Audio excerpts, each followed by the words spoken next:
ന്യൂനപക്ഷങ്ങളുടെയും പിന്നോക്കക്കാരുടെയും ഉറച്ച ശബ്ദമായി അവസാന നിമിഷം വരെ ഇടതുപക്ഷമുണ്ടാകുമെന്ന് ജോൺ ബ്രിട്ടാസ് എം പി. കേരളത്തെ അപമാനിക്കാൻ എത്ര ശ്രമിച്ചാലും കേരളത്തിന്റെ സാഹോദര്യം സംരക്ഷിക്കുമെന്നും ജോൺ ബ്രിട്ടാസ് എം പി പറഞ്ഞു.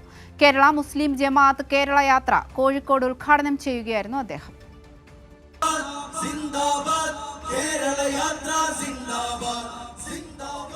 മനുഷ്യർക്കൊപ്പം എന്ന മുദ്രാവാക്യവുമായി കേരള മുസ്ലിം ജമാഅത്ത് നടത്തുന്ന കേരള യാത്രയ്ക്ക് വലിയ സ്വീകരണമാണ് കോഴിക്കോട് നൽകിയത്.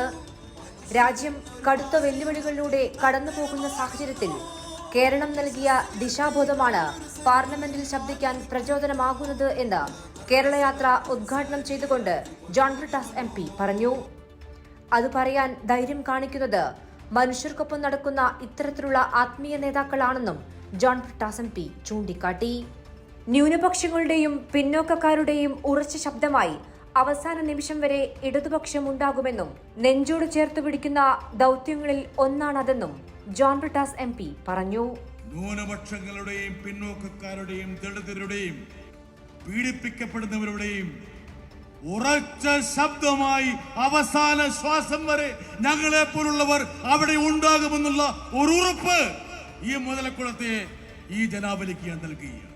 നിങ്ങളോടൊപ്പം നിലയുറപ്പിക്കുക എന്നുള്ളത് ഞങ്ങളുടെ ഏറ്റവും പ്രധാനപ്പെട്ട ദൗത്യങ്ങളിലൊന്നാണ്. സമർപ്പിതമായ ദൗത്യമാണ്. അതാരും ഞങ്ങളിൽ നിക്ഷേപിക്കുന്ന ഒരു ദൗത്യമല്ല. ഞങ്ങൾ നെഞ്ചോട് ചേർത്ത് പിടിക്കുന്ന ഏറ്റവും പ്രധാനപ്പെട്ട ഒരു ലക്ഷ്യമായിട്ടാണ് ഞങ്ങൾ അതിനെ കാണുന്നത്. വെനിസ്വേലയിലെ അമേരിക്കൻ കൊടും ക്രൂരതയിൽ ഇന്ത്യ ഇടപെടണമെന്ന കാന്തപുരത്തിന്റെ വാക്കുകൾ ലോകം തന്നെ ശ്രദ്ധിക്കുമെന്നും ഇതിനെതിരെ ശബ്ദമുയർത്തിയ ആദ്യ സാമുദായിക നേതാവ് കൂടിയാണ് കാന്തപുരമെന്നും ജോൺ ബ്രിട്ടാസ് എം പി പറഞ്ഞു. അമേരിക്ക ചെയ്യുന്നത് തെമ്മാടിത്തമാണെന്നും അക്രമിയുടെ പക്ഷത്ത് നിൽക്കാൻ പാടില്ല എന്നും ജനാധിപത്യത്തിന്റെ ചുവടെയായിരിക്കണം ഇന്ത്യയുടെ നിലപാടെന്നും അദ്ദേഹം ഇവിടെ ഉദ്ഘോഷിച്ചപ്പോൾ ഒരു പക്ഷേ ഇന്ത്യയിലെ ആദ്യത്തെ ഒരു സമുദായ നേതാവിന്റെ പ്രതികരണമായി അത് ഭവിച്ചു എന്ന് മനസ്സിലാക്കണം. രാജ്യത്തെ വർഗീയവൽക്കരിക്കുന്ന RSS നയങ്ങളെ തുറന്നുകാട്ടുകയായിരുന്നു തന്റെ പ്രസംഗത്തിൽ ഉടനീളം ജോൺ ബ്രിട്ടാസ് എം പി. കാന്തപുരം അബൂബക്കർ മുസ്ലിയാർ മുഖ്യപ്രഭാഷണം നടത്തിയ കേരള യാത്രയിൽ വിവിധ രാഷ്ട്രീയ കക്ഷി നേതാക്കളും പങ്കെടുത്തു. നിരവധി പേരാണ് കോഴിക്കോട് മുതലക്കുളം മൈതാനിയിൽ പരിപാടിക്കായി ഒത്തുചേർന്നത്.